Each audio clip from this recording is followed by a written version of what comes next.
જય માતાજી, જય શ્રી કૃષ્ણ। કેમ છો બધા યુટ્યુબ ફેમિલી મિત્રો? મજામાં ને? મજામાં જશો તો જોવો, સવાર થઈ ગયું છે અને આપણે કામકાજ પતી ગયું છે અને પ્રકૃતિબેન કંઈક નવું કરીને આવ્યા છે અને જો આપણે રસોઈનું કામકાજ થોડું ઘણું છે ને થોડું ઘણું પતી ગયું છે તો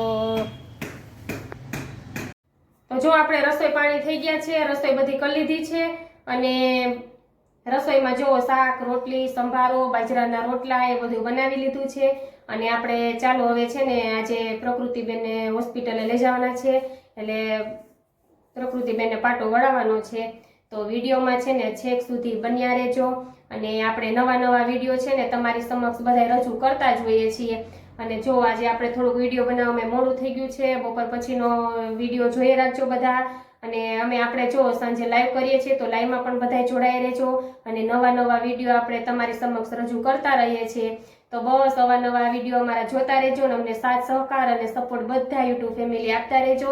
અમને યુટ્યુબ પણ આપે છે અને અમારા યુટ્યુબ ફેમિલી મિત્રો પણ આપે છે, એ બદલ ખૂબ ખૂબ આભાર, ધન્યવાદ, જય શ્રી કૃષ્ણ।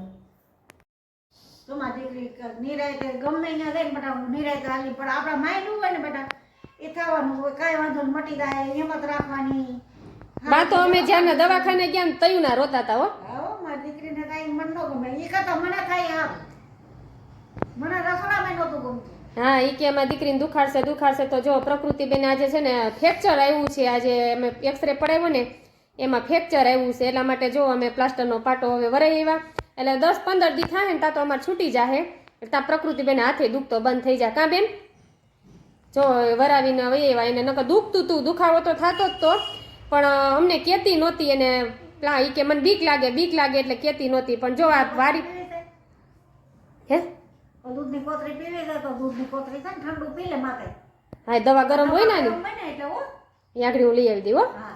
તો જો હવે માં દીકરી બે પેલા તો આવ્યા ને તા તો બા રોવા માંડ્યા પણ નરેશ હોય ને એટલે બા રોઈ નો ગે નકર ખી જાય કે રોવાનું ન હોય એમાં કા મમ્મી? એ રસ્તામાં જ કહેતા હતા કે બાને હાસા વાઘરા પડી જાય, રસ્તામાં અશ્વિનભાઈને કહેતા હતા કે બાને હાસા અમારા મંજુમાં રોવા મળશે એ કે પ્રકૃતિનો પાટો જોહે ને તા એ કે રોવા મળશે એ કે તો જો હવે વયેવા છીએ ને હવે ચાલો હવે કામકાજ કરવા માંડીએ આપણે। પ્રકૃતિ ઉઈ ગઈ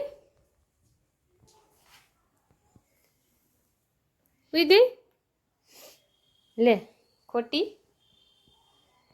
જો પ્રકૃતિ બેને પોપટ પાડ્યો અને પોપટ કહેવાય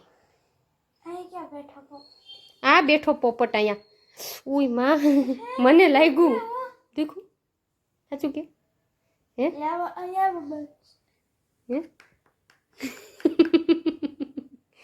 અરે ભગવાન દુખે બેટા ગરમી જાય છે આંગળીઓમાં, હાથમાં ગરમી થઈશ ને આમ રાખવું પડે છે અંદર ગરમી થઈશ ને હા આ પ્લાસ્ટરનો પાટો હોય ને એટલે એવું થાય ગરમ હોય બેટા તને લાગ્યું તો ક્યાં કરતા ક્યાં તો મને લાગે એમ પછી એમ બધાને કંઈક કરવા દેતી નહીં હોય એમ પછી લાગી જાય બેટા પાછો પાટો વધારાનો આવી જાય ખખડાવે છે જો પ્લાસ્ટરો પેરિસ કરીને આવ્યા બેન હાલ રમવા જાય હાલ કોને મારી તું ઝાપટ જો બેનને હવે આ પાટો આવ્યો છે તા તો આમ તારે આમ ચાગલા બહુ થાય છે બાના દાદાના પપ્પાના ફયુના કાં મારે આઈસ્ક્રીમ ખાવું તો હાલ ઊભી થા મને હોવાની નીંદર આવે ચાગલી થાય છે જો પ્રકૃતિને પાટો વારતા હતા ત્યારે તું કેવું કરતી હતી રોવા માંડ્યા હતા કા એમાં રોવાનું હોય કાળજું સિંહનું રાખો એમ દબાવે હાડકું તો સીધું કરવું પડે ને બેટા એને આજે ત્રાહું થઈ ગયું તું એને સીધું કરવું પડે ને બેટા એટલે પછી હવે જો હવે નો તને દુખતું હોય દુખે હું દબાવું તને દુખે હે તો પછી હવે એને હાડકું સીધું કરે ત્યાર પછી આવી નવી પ્રકૃતિબેને 20 દિવસનું અત્યારે અમને ડૉક્ટરે કીધું છે પણ જો એ તો આમ અવાજ જ કર્યા રાખે છે જો 20 દિવસનું પ્રકૃતિબેનને ડૉક્ટરે કીધું છે પાટો રાખવાનું કા એટલે 20 દિવસ પછી આપણે એક્સરે કરાવવાનો છે એટલે 20 દિવસ પછી આપણે એક્સરે થશે ને પછી ખબર પડશે પાટામાં તો પ્રકૃતિબેને ફાઇનલી પાટો આવી જ ગયો જો આપણે જે નહોતું ધાર્યું ને એ થઈ ગયું કા એમ નહીં, તને તે નહોતું ધાર્યું એ થઈ ગયું ને? તને ખબર હતી મારો પાટો આવશે? હા. ખબર હતી? તને ખબર હતી મારો પાટો આવશે? નહીં. હે? આમ પડી ત્યારે મને આવા પડી ત્યારે તું કેવું કરતી હતી? મને લઈ દો. ખોટી સ્ટન કરે, ખોટી કીધું જ નહોતું. હું પડી એમ નહોતું કીધું, અમને કોઈને ખબર ય નહોતી. આમ જો હચોડો પાટો આવી ગયા ત્યાં સુધી એને સહન કર્યું. એમ નહીં રાખવાનો પાટો, કે તને ડૉક્ટર કેમ રાખવાનું કીધું? હા તો પછી પણ આમ લબડા દેવા ના પાડી. હા, નીચે ન રખાય. જલ્દી હાજુ થવું હોય ને, પાછા જો કોના મેરેજ છે? દીદીના. દીદીના મેરેજ આવે છે, તો આપણે ખાસ ધ્યાન રાખવું પડે ને.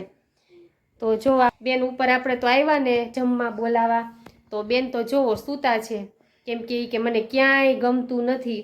એટલે પાટો હોય એટલે કોઈને થોડું ગમે, કેમ કે રમતી હોય, લેસન કરતી હોય. એટલે આપણે કાલે સ્કૂલે હવે એવું કરવાનું છે કે એક છે ને એક હાથે કાંઈ બેગ તો લેવાય નહીં, એટલે બેગ હવે મૂકવા જવું જોશે સ્કૂલે ડાયરેક્ટ ઠેક સુધી. અને પછી બેગ સ્કૂલેથી છૂટે ત્યારે પણ અમારે લેવા જવું જોશે. બાકી એટલી બધી રજા તો આપણે કેમ રાખવી? એટલા માટે સ્કૂલે તો મોકલશું, પણ આ રીતે મોકલશું, કેમ કે 4 દિવસની તો અમે ઓલરેડી રજા રાખી. કા પ્રકૃતિ 4 દિવસ થઈ ને? તો સોમ, મંગળ ને બુધ, હા 3 દિવસની તો થઈ. પછી હવે આપણે કાલથી તો છે ને અમે ટીચર હારે આપણે વાત કરી લીધી છે ને મેડમ હારે, તો એ કે કાંઈ વાંધો નહીં, આવી રીતના તમે આવજો અને આવી રીતના આપણે બેગનું સેટિંગ કરી લેશું એ કે. એટલે એવી રીતના જો નક્કી કર્યું છે. એટલે કાલથી તો પ્રકૃતિબેને સ્કૂલે પણ મોકલી દેવાના છે. પાટો તો ભલે રહ્યો તો પણ સ્કૂલે તો જવું પડશે, કેમ કે બહુ ઝાઝા દિવસ થઈ જાય. પછી 1 દિવસ પછી મારા નણંદની ભાણકીના મેરેજ છે, તો ત્યારે 3-4 દિવસની રજા પડશે. એટલે એટલા માટે રજા રાખવી આપણે પોસાય તેમ નથી. એટલે એટલું ભગવાનની દયાથી સારું છે કે ડાબો હાથ છે, જમણો હાથ નથી, નહીતર તો લખી ના શકત ને કાંઈ ના થાત. એટલે પડી ગઈ છે ને તો હાથ ઉપર બધું વજન આવી ગયો, તો બેને ફ્રેક્ચર થઈ ગયું છે. આજે આપણે એક્સરે કરાવ્યો ને એમાં ફ્રેક્ચર આવ્યું છે. એટલે એ કે સાહેબ કે પાટો તો વારવો જ જોઈએ, આપણા ડૉક્ટર સાહેબ એમ કીધું. એટલે કાંઈ વાંધો નહીં, પાટો વારીએ તો જ સારું થાય, નહીંતર પછી ખોટ રહી જાય અને એને દર શિયાળામાં દુખાવો થાય, એના કરતાં પાટો વાળી દેવો સારો. તો ચાલો આપણે વિડીયોમાં ચાલો એવી રીતના કહી દીધું છે બધાને કે પ્રકૃતિબેનને પાટો આવી જ ગયો છે ફાઇનલી. તો ચાલો બધાને વિડીયો મારો કેવો લાગ્યો છે તે બધા મને જરૂરથી જણાવજો. હવે અમે જમી લઈએ, જમીને પછી તમને બધાને ખબર છે કે અમે લાઈવ આવતા હોઈએ છીએ. તો ચાલો જમીને આપણે લાઈવ આવી જશું. તો ચાલો આપણો વિડીયો અહીંયા પૂરો કરીએ છીએ. તો આવતીકાલે મળશું કંઈક નવા વિડીયોમાં, કંઈક નવી વસ્તુ સાથે. તો જય માતાજી, જય શ્રી કૃષ્ણ અને બધાને બાય બાય.